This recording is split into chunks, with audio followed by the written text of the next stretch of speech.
Bonsoir, cher public. Bonsoir, Madame la vice-rectrice. Bonsoir, Monsieur Maurice Ntonji. D'entrée, permettez-moi de vous adresser nos sincères remerciements pour votre disponibilité. Nous sommes ravis de vous avoir parmi nous ce soir et nous espérons profiter de votre expérience. Monsieur Maurice Ntonji, vous êtes un community manager et l'initiateur du projet LinkedIn Tour 229. Pouvez-nous parler de votre parcours et de ce qui vous a amené à mettre en place un tel projet? Merci pour la question. Alors, pour mon parcours, je vais essayer d'être court. Je suis titulaire de 2 bacs, CED. J'ai fait un DUT en télécommunication, puis après, j'ai entamé des études en médecine que je n'ai pas achevées, avant de me lancer dans la communication digitale. Chemin faisant, je me suis rendu compte qu'il y avait un potentiel à explorer du côté du réseau social LinkedIn. C'est de fil en aiguille, après des expérimentations, des essais-erreurs, que je suis devenu LinkedIn Community Manager. Par rapport au projet LinkedIn Tour 229, je me suis rendu compte que déjà sur mon parcours personnel, c'était beaucoup plus compliqué quand on devait faire une demande de stage ou bien intégrer des entreprises. C'est souvent compliqué parce qu'on ne connaît personne, on n'a personne et tout. Donc, c'est là où j'ai eu l'idée, avec LinkedIn, avec tout ce que LinkedIn a comme avantage, ça pourrait aider les étudiants. Donc, il faut alors organiser des séances de sensibilisation et d'évangélisation à l'endroit de ces étudiants-là pour qu'ils puissent être au courant déjà, en étant sur les bancs, que LinkedIn est un réseau social professionnel qui peut les aider dans leur vie professionnelle, à avoir un stage, à avoir un emploi, à avoir un réseau ou des contacts qui pourraient les aider dès qu'ils seront prêts à entrer dans la vie professionnelle. Merci, monsieur. Merci pour votre réponse. Nous aimerions savoir, pour vous, comment définiriez-vous une présence active sur LinkedIn? Et bon, quel élément la caractérise? Il y a plusieurs façons de voir la question. On va demander à quoi ressemblerait une présence active sur LinkedIn. Ça va déjà dépendre de l'objectif de la personne en question. Parce que si moi, je décide aujourd'hui d'être plus présent sur LinkedIn et que dans moi, mes objectifs à moi, c'est de publier une fois par semaine et que j'y arrive, donc j'ai réussi. Je suis actif sur LinkedIn. Pour quelqu'un d'autre, en fonction de ses objectifs, lui peut décider que bon, il va publier tous les jours. Et s'il arrive à publier tous les jours, il est présent de façon active. Mais de façon générale, pour caractériser une présence active sur LinkedIn, ça va être surtout les indicateurs de performance. Si la personne il définit ses objectifs et il définit également ses indicateurs de performance et qu'à la fin d'une période de temps, il se rend compte que tous ces indicateurs sont au vert, donc il pourra dire qu'il est actif. Maintenant, pour faire les choses plus simples, s'il se fixe un objectif sur une période de temps et que forcément il atteint un résultat, donc si à la fin de la période, il arrive à avoir son résultat qu'il veut, donc c'est bon. Maintenant, quelques éléments caractéristiques qu'on peut retrouver généralement chez les gens qui sont souvent très actifs sur LinkedIn. Il y a déjà que la plupart de ces personnes-là, au niveau de leur profil, il y a un certain nombre d'éléments qu'on va très vite retrouver parce que c'est très bien travaillé. Autre chose également, c'est généralement des gens qui publient souvent. Ils ne sont pas là de façon sporadique, ils publient régulièrement, ils ont un rythme de publication.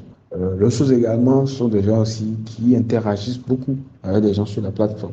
Voilà quelques signes qu'on peut très vite voir. Maintenant, au niveau de la personne elle-même, sur son profil, ça, ce sont les signes extérieurs, si on peut le dire ainsi. Maintenant, au niveau de son profil à lui-même, on va voir par exemple les vues de profil qui vont augmenter. On a par exemple le taux, l'impression qui va augmenter. Il y a par exemple le nombre d'apparitions dans les résultats de recherche qui vont aussi augmenter. Donc voilà un peu quelques éléments qu'on peut remarquer très vite, qui permettent à ce qu'on dise que bon, voilà, telle personne est active sur LinkedIn, etc. Puisqu'il ne s'agit pas de publier de contenu de manière hasardeuse sur son profil, j'aimerais vous poser cette question. Quels types de contenus sont les plus efficaces pour attirer l'attention et engager une audience sur LinkedIn? Maintenant, nous aimerions savoir les facteurs clés à inclure dans un profil LinkedIn afin d'attirer les recruteurs ou bien des potentiels clients. Comme facteur, le premier élément déjà qu'il faut comprendre par rapport à LinkedIn, avant même de commencer à réfléchir au profil, à optimiser tout le reste là, c'est d'avoir un objectif. Parce que, en fait, ce qui arrive à beaucoup de personnes quand ils viennent sur LinkedIn, ils sont perdus. Ils ne savent pas quoi faire, ils se perdent un peu. Puis ils font souvent des bêtises et à la fin, ça les rattrape. Donc, le premier élément, d'abord, avant même de commencer à travailler sur le profil, c'est quel est mon objectif? Pourquoi je viens sur LinkedIn? Parce que si vous arrivez à répondre clairement à cette question-là, ça va en fait déterminer tout ce que vous allez après faire comme action, que ce soit sur votre profil, que ce soit à l'égard des autres personnes qui sont sur la plateforme. Il ne faut pas oublier, on est sur un réseau social. Et quand on dit social, ça veut dire interagir avec les autres. Donc, si cet objectif-là est défini très clairement dans la tête, alors on peut passer maintenant à l'étape d'optimisation du profil. Et à ce niveau-là, il y a l'un des éléments les plus importants, très très important, c'est la photo. Parce qu'en fait, la photo de profil, ça apparaît partout sur LinkedIn. Que ce soit dans les résultats de recherche, que ce soit dans les commentaires, que ce soit, bref, même sur Google également, ça va apparaître partout. Donc, c'est un élément qu'il ne faut pas négliger. Généralement, le conseil que je donne, c'est d'aller voir un photographe professionnel pour faire une photo. Voilà. Le deuxième élément, c'est le type de profil. C'est la partie où, en fait, vous mettez en avant ce que vous faites, clairement, votre titre de métier, plus votre proposition de valeur. Titre de métier, c'est ce que vous faites. LinkedIn comme team manager, ingénieur système, statisticien, voilà. La proposition de valeur, c'est ce que vous apportez ou ce que vous êtes en mesure d'apporter aux autres.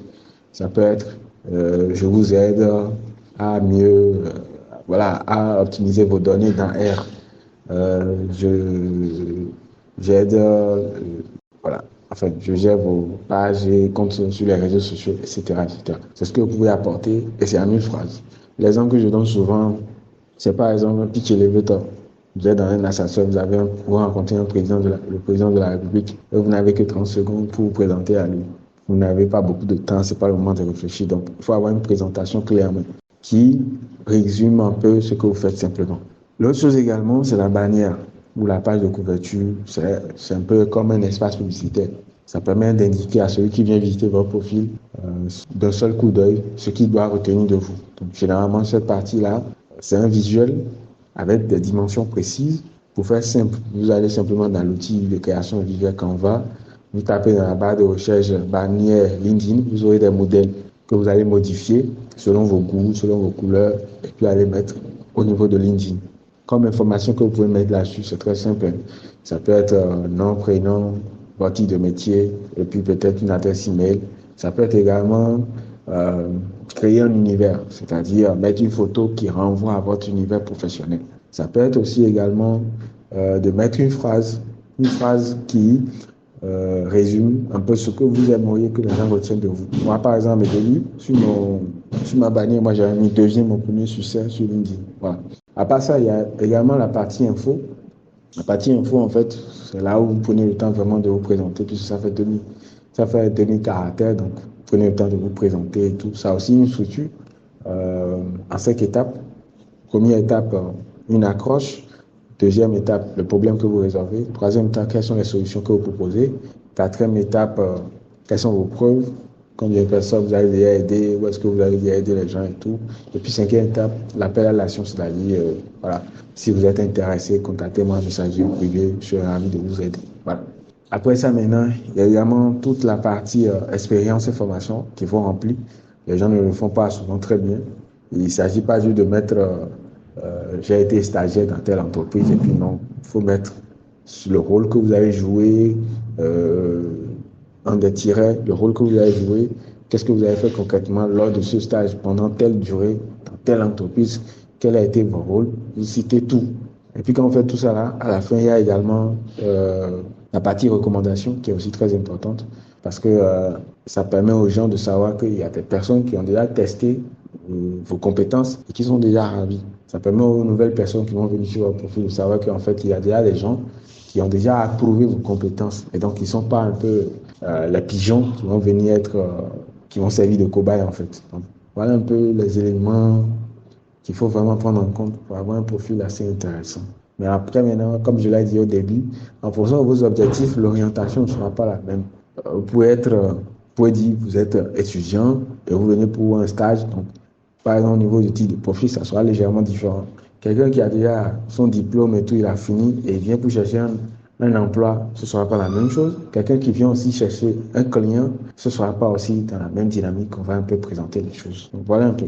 Vous venez de nous parler des éléments clés à inclure dans un profil LinkedIn pour maximiser notre attractivité auprès des recruteurs. On aimerait savoir de quelle manière peut-on activer sa visibilité vis-à-vis des recruteurs et comment être notifié des opportunités ou des appels à candidature partagés sur LinkedIn qui relèvent de nos domaines de compétences. Pour répondre à la question, la première étape déjà, c'est d'optimiser le profil en fonction de ses objectifs. Et l'objectif ici, clairement, par rapport à la question, c'est d'attirer des recruteurs. Donc, dans le type de profil, par exemple, on peut mettre à la recherche d'un emploi. Ou bien, je suis disponible pour, et on précise le type d'emploi qu'on cherche. Ou bien si c'est une alternance, à la recherche d'une alternance, ou bien je suis disponible pour une alternance en, on précise le secteur ou bien le domaine. Maintenant, si on fait cette étape-là et que c'est bon, la deuxième étape, ça n'ira pas de rester dans son coin, d'attendre.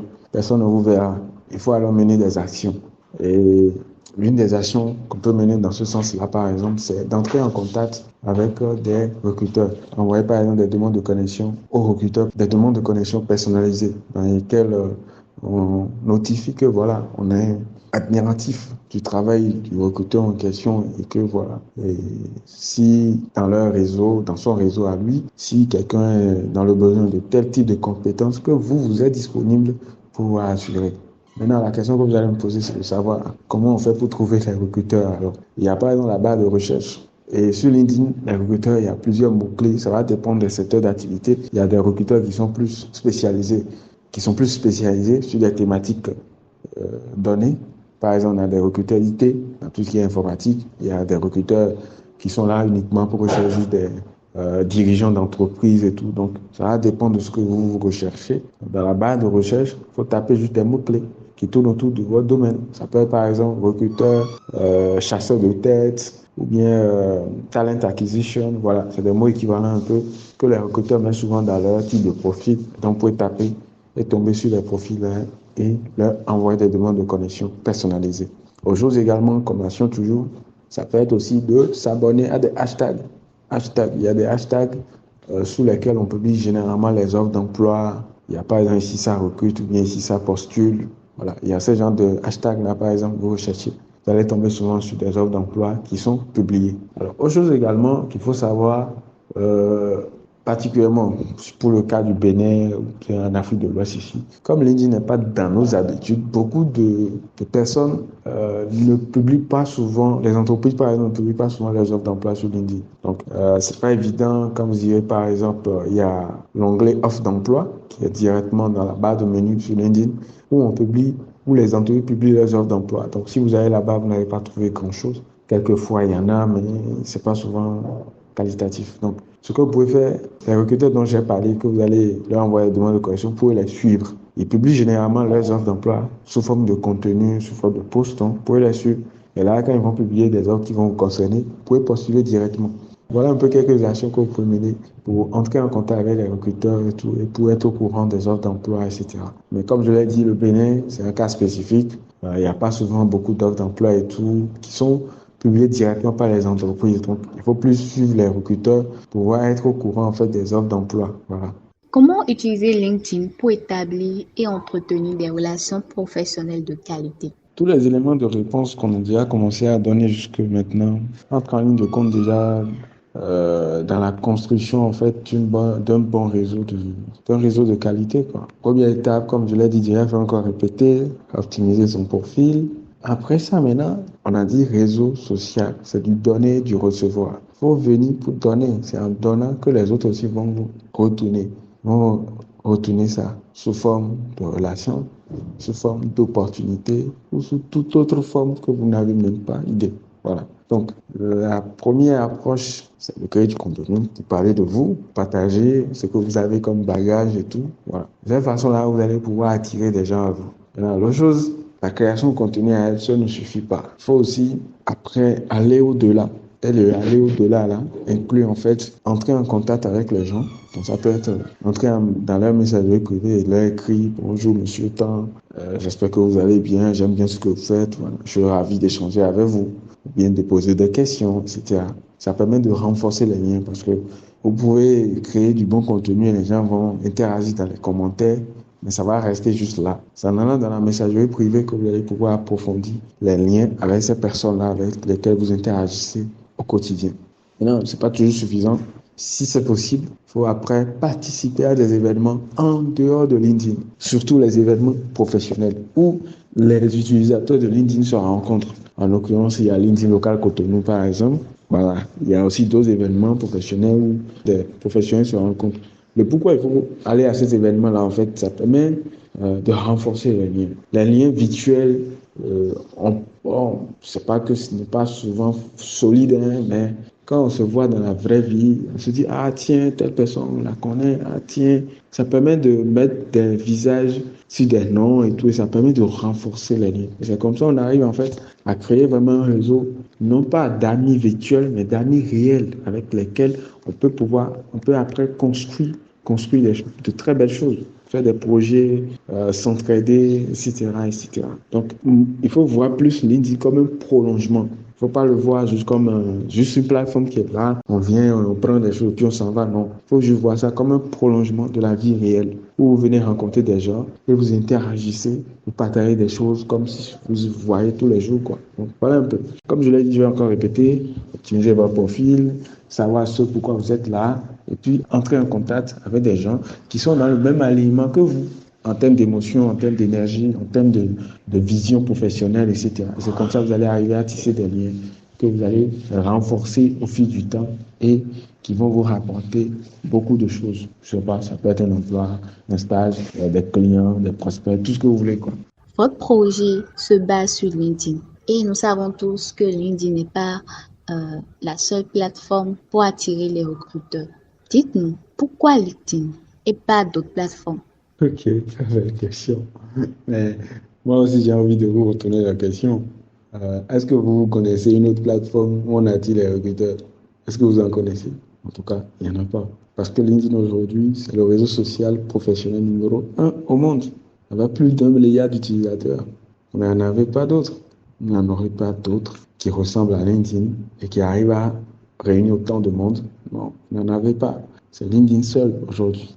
Donc, on va dire c'est un premier sans deuxième, quoi. Ce qui fait que, bon, s'il y a une initiative qui doit amener les étudiants à s'intéresser à leur développement professionnel, à leur image professionnelle, il n'y a que sur LinkedIn on peut mener ce genre d'initiative. Et ça, je viens de l'expliquer.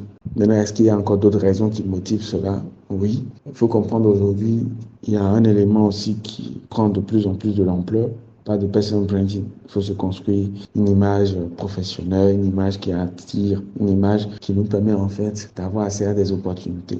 Et l'un des réseaux sociaux plébiscités sur lequel c'est possible de le faire très facilement, c'est LinkedIn également. Parce que je vous donne un exemple. Quand vous allez par exemple dans Google, vous tapez un nom, le nom de quelqu'un. Si cette personne a un compte LinkedIn, le premier résultat qui apparaît toujours, c'est son compte LinkedIn. Autre chose également, s'il écrit souvent des articles, des contenus sur LinkedIn, vous tapez un élément de recherche et tout. Il est fort pour voir que si la personne ou quelqu'un a répondu à la question, que les premiers résultats, que ce soit LinkedIn qui apparaissent. Donc, LinkedIn est un réseau social vraiment très important qui permet en fait qui permet à quelqu'un qui a envie en fait de développer son personal branding, de développer son image de marque professionnelle et tout, d'y arriver très rapidement. Voilà. Et donc, c'est un réseau social que je peux recommander à des étudiants qui en ont besoin, en fait. Surtout parce qu'aujourd'hui, on est dans un monde globalisé, on est dans un monde où les opportunités ne se limitent plus dans notre petit Bénin ici, quoi. Et donc, on a la possibilité, surtout ceux qui ont embrassé des carrières ou des filières qui tournent autour du domaine du digital, ils peuvent avoir accès à des opportunités en Chine, aux États-Unis, en France, en Belgique, tout en étant au Bénin ici. Et la plateforme sur laquelle c'est possible de l'avoir facilement, c'est également LinkedIn. Voilà. Donc, c'est pour ça que je recommande vivement LinkedIn. surtout pour l'image professionnelle et tout. On peut développer, faire les bases sur LinkedIn et après aller sur d'autres plateformes, par exemple, les plateformes de freelancing pour aller chercher des missions, etc. Mais LinkedIn, c'est la base. C'est de là où il faut partir, surtout si on a envie vraiment de développer une image de marque professionnelle qui fait vendre, qui nous permet en fait d'avoir accès à des opportunités. Sachant que même le professionnalisme ne nous dispense pas de certaines erreurs, comment peut-on éviter les erreurs courantes commises par certains professionnels sur LinkedIn? Avant de pouvoir corriger ces erreurs, il faut déjà identifier les erreurs en question. Mais en prenant du recul, je me dis que ce n'est pas forcément des erreurs. C'est juste une question d'ignorance, en fait. La plupart des professionnels, quand ils entendent parler de LinkedIn pour la première fois, ils se disent, ah, c'est intéressant, j'ai envie de me lancer là-dessus. L'erreur qu'ils font souvent, c'est de ne pas chercher à se renseigner d'abord. Se renseigner, chercher à comprendre comment ça fonctionne, ou au mieux se faire accompagner, ne serait-ce que pour le début, comprendre un peu pour avoir les bonnes bases, pour bien démarrer. Ils ne le font pas, ils se lancent, voilà, ils se lancent tout seuls. Et le problème, c'est qu'on fait des erreurs. Parfois, on ne peut pas se rattraper là-dessus. Par exemple, j'ai parlé de photos de profil, la manière dont il faut remplir le titre de profil, j'ai parlé de contenu également, etc. Sur ces éléments-là, ils ne se renseignent pas souvent. Ils se lancent et ils font à leur façon. Mais le problème, c'est que cette façon de faire-là ne leur apporte pas souvent du résultat. Après, ils se plaignent, voilà. Et ils remettent la faute sur LinkedIn, que LinkedIn est trop dur, LinkedIn est trop difficile, LinkedIn est incompréhensible, etc., etc. Du coup, ça fait que à la fin, ils sont insatisfaits et puis ils s'en vont. Ils vont laisser leur compte LinkedIn à jachère pendant des années et après ils vont revenir. Mais des choses à faire quand on a vraiment envie de se lancer sur LinkedIn, c'est de se faire accompagner. Si on n'a pas le temps de lire ou bien de suivre des contenus en ligne pour pouvoir apprendre, le mieux, c'est de se faire accompagner. Parce qu'il y a quand même des livres, il y a des contenus en ligne qu'on peut suivre qui vont vous aider ou qui vont nous aider suffisamment à avoir des armes pour pouvoir bien démarrer et éviter certaines erreurs. Maintenant, si on n'a pas le temps matériel de faire ça, on se fait accompagner et là encore, ça marche mieux. Parce qu'on a quelqu'un derrière nous qui nous guide, qui nous aiguille, qui nous dit voilà ce qu'il faut faire, ce qu'il ne faut pas faire. Et là, on avance bien. Et puis après, on peut continuer la route tout seul et atteindre ses résultats. Donc voilà un peu. La meilleure solution, c'est de se faire accompagner simplement. Pour éviter toutes ces erreurs, ces égarements qu'on peut avoir et tout, c'est de se faire accompagner. Et c'est plus sûr. Enfin, nous aimerions savoir quelles sont les tendances émergentes sur LinkedIn dont les professionnels devraient être conscients pour rester compétitifs. Ok, en termes de tendance aujourd'hui, il y a par exemple des articles collaboratifs que LinkedIn a lancés. Quoi, c'est vers la fin de l'année passée que LinkedIn a lancé ça. Et le concept est quoi? C'est que LinkedIn génère un article, un début d'article qui répond à une question et la propose maintenant aux professionnels de la plateforme qui vont pouvoir donner chacun son avis sur le sujet.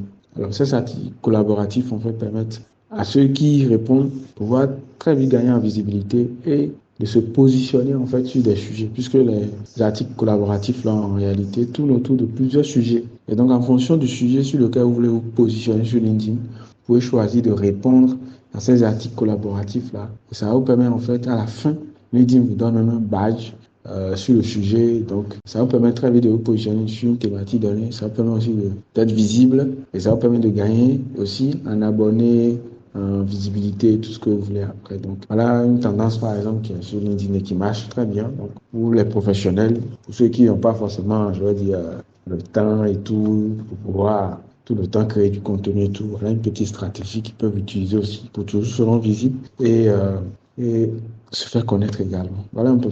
Avant de passer aux questions du public, je tiens à remercier chaleureusement notre invité, Monsieur Maurice Notondi, pour ses précieux insights sur l'utilisation stratégique de LinkedIn. Vos conseils avisés ont éclairé nos esprits et nous ont inspirés à repenser notre approche professionnelle sur cette plateforme incontournable.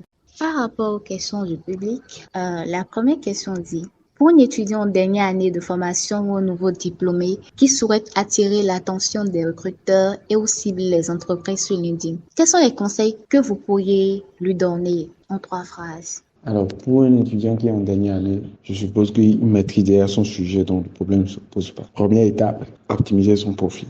Deuxième étape, avoir une approche créative pour faire sa demande sur LinkedIn. quand je dis faire une approche créative, il ne s'agira pas de venir simplement faire un contenu où tu publies ton CV, tu dis voilà, j'ai besoin d'un emploi, j'ai besoin d'un stage. Non. L'approche créative va passer par exemple, tu es un étudiant en développement web, par exemple. Tu peux faire une interface ou bricoler un petit site web là, de façon créative et tout, hein, ça sort un peu de l'ordinaire. Et tu fais une vidéo dans laquelle tu montres le site et tout, et tu expliques, et tu dis voilà que tu es dans le besoin et tout, voilà. Tu peux aussi faire une vidéo, simplement, une vidéo où tu dis voilà. Je me rappelais, il y avait un étudiant qui avait fait cette approche-là où elle disait par exemple qu'elle a été condamnée et qu'elle est en prison et que sa créativité, voilà, l'a emprisonnée, etc. Et que est-ce qu'une entreprise accepterait de venir la libérer de sa prison? C'est une approche qui soit un peu de l'ordinaire. Il faut comprendre que même quand vous êtes un étudiant, vous n'allez pas dans une entreprise pour quémander, non. C'est un échange de valeurs. Vous partez dans cette entreprise pour apporter ce que vous savez et en retour, l'entreprise vous apporte aussi quelque chose. C'est un échange. Donc, il faut pas être faut pas s'apitoyer et dire non, non. L'entreprise n'est pas au-dessus de vous et vous aussi, vous n'êtes pas en dessous de l'entreprise. Vous êtes dans un partenariat. C'est dans un partenariat. Donc, faites une approche créative pour parler de votre situation, CV et tout, voilà. Ou soit, deuxième possibilité, c'est entrer en contact avec les recruteurs. Vous recherchez des recruteurs qui peuvent être intéressés par votre domaine, etc. Et vous entrez en contact, vous leur écrivez tout. Pour cette approche-là, vous pouvez écrire au moins à 10, 20 recruteurs pour augmenter vos chances d'être accepté. Et puis, troisième possibilité, c'est de créer du contenu simplement en parlant de ce que vous faites et tout, si le temps vous le permet. C'est-à-dire, vous êtes en dernière année, vous n'avez pas encore le diplôme, donc vous avez encore moins 3, 4, 6 mois devant vous avant que le besoin ne soit là. Vous créez du contenu en partageant ce que vous savez faire, les stages que vous avez déjà eu à faire, etc. Vous parlez de ça. Ça va plus vous attirer des gens, etc. qui vont vous ouvrir des portes. Voilà. J'espère que j'ai pas... Voici la deuxième question. Quel conseil donneriez-vous à une personne qui vient de créer son profil LinkedIn et qui aimerait obtenir de positifs impacts? Pour cette question-là, on a déjà répondu à ça. Je n'ai pas besoin de revenir là-dessus. Là, je renvoie cette personne-là aux questions précédentes qu'on avait déjà répondu. Ça revient même. Créer son profil, optimiser, créer du contenu, voilà, c'est tout. Mais avant de commencer par tout ça, il faut identifier son objectif. Si la personne a besoin de plus de détails, il n'a qu'à remonter dans les réponses aux questions précédentes simplement. La dernière question est de savoir comment on trouve des contenus à publier sur LinkedIn et comment maintenir le rythme de ces publications. Comment maintenir le rythme? Il y a deux points à prendre en compte. Le premier point déjà, c'est une question de volonté, c'est une question de choix. Donc si on dit qu'on veut publier 2 fois par semaine, on fait tout pour respecter. On dégage du temps pour ça et on le fait. Et on s'applique simplement. Et le deuxième point, c'est définir une stratégie. C'est-à-dire les thématiques sur lesquelles vous allez prendre la parole, pour définir, avoir des idées, des sources d'idées. Ici, on parle plus de profil personnel, donc le problème ne se pose pas, c'est votre propre profil. Donc, vous allez créer du contenu autour de ce que vous faites, de votre quotidien, de votre travail et tout. Donc, on ne va pas mettre en place tellement de protocoles pour que ça devienne complexe. Non, il faut juste avoir des idées de contenu. Et les idées, là, vous pouvez trouver ça à plein d'endroits. Vous pouvez trouver ça dans votre vie de tous les jours, au boulot, quand vous allez à l'école, quand vous apprenez des choses, vous pouvez venir les relayer. Autre chose également, vous pouvez trouver des idées de contenu sur des sites comme Quora, Medium, Twitter, même sur les réseaux sociaux qu'on connaît habituellement, Facebook ou LinkedIn même, dans les groupes, les contenus des autres personnes pour vous inspirer aussi à créer vos propres contenus. Donc voilà un peu les endroits où vous pouvez aller trouver des idées. Comme je l'ai dit, c'est une question de volonté, c'est une question de choix. Si vous décidez que vous allez créer du contenu 2 fois par semaine, il va falloir dégager du temps pour ça et respecter ça. Voilà. Il n'y a pas de technique ou bien de stratégie derrière, rien. C'est une question de volonté. Maintenant, il y a aussi un aspect, c'est le fait que quand on n'est pas habitué à créer du contenu, souvent au début, ça va être un peu difficile. Ça peut prendre plus de temps que prévu, ce qui est normal. Mais à force de le faire, vous allez vous y habituer et puis ça va prendre moins de temps et ce sera beaucoup plus simple pour vous. Donc voilà un peu. Nous voilà à la fin des questions-réponses. Avant de clôturer, nous vous laissons la parole pour savoir si vous avez des derniers conseils à partager avec nous. Merci déjà pour l'invitation, ce fut un plaisir. Un dernier conseil, non, j'en ai pas. Tout ce que j'ai déjà évoqué, c'est déjà largement suffisant. Le plus important, c'est de passer à l'action. C'est bien beau d'écouter et tout, de dire ouais, j'ai compris et tout, mais c'est en passant à l'action que les véritables changements se produisent. C'est en passant à l'action que les véritables changements pourront se produire. Sans quoi, rien ne changera et rien ne changera chez vous aussi. Donc, il faut passer à l'action. Après avoir écouté, il faut passer à l'action. C'est seulement à cette condition-là que les choses pourront changer chez vous. Merci, Monsieur Maurice, pour cette enrichissante session qui nous a offert une plongée fascinante dans l'univers de LinkedIn comme levier de carrière. Nous avons découvert les techniques et stratégies essentielles pour développer notre influence professionnelle sur cette plateforme. Je nous encourage à mettre en pratique les conseils partagés aujourd'hui et à continuer d'explorer les possibilités infinies qu'offre LinkedIn pour évoluer dans notre carrière. Merci à tous pour votre participation et votre engagement. À bientôt pour de nouvelles discussions enrichissantes. Au revoir, monsieur. Nous espérons vous rencontrer dans un futur très proche et bonne suite de projets à vous.